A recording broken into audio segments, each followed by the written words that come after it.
So you're thinking of moving to Sudbury, Massachusetts. As a realtor, I spend all of my time in the suburbs of Greater Boston, and today we're going to talk about some pros and cons of Sudbury, Massachusetts. I'll be talking about retail, roads, and real estate. So stay tuned, and I'll also share a couple fun facts about Sudbury at the end.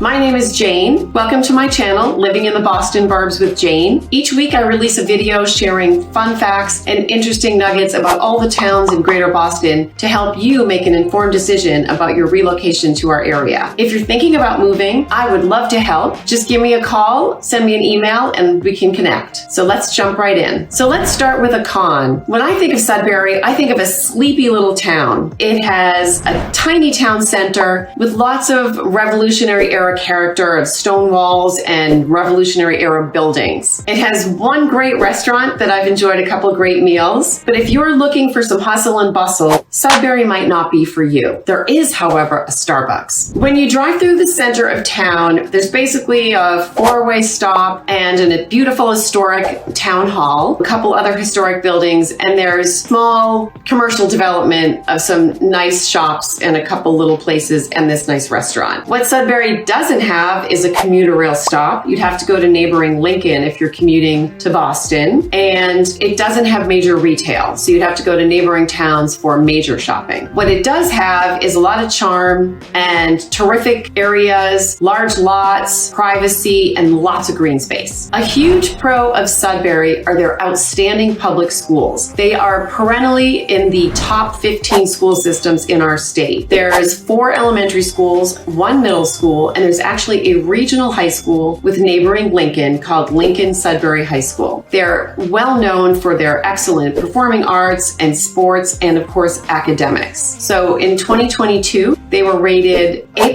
in niche.com. And another resource I've mentioned in the past that I like to use to distinguish all of our Metro West towns is Boston Magazine's ratings. And last year, Sudbury was number 14. There's about 1,500 students at the high school. And to give you some sense of the whole town, the town's just over 18,000 people. One of the pros is, I'm a big fan of American history, probably because I was born and raised in Lexington. Sudbury is another town that sent militia to Lexington and Concord on April 19th in 1776, and they do a reenactment similar to neighboring towns, which I've talked about in my Lexington video. One of the things you need to know that I consider a con is that the real estate taxes are relatively high in Sudbury. There's 2 reasons for this. The towns in Greater Boston that are committed to investing in public education tend to have high tax rates if they do not have a lot of commercial buildings to support town coffers. So Sudbury does actually have a dual structure tax rate, which has brought the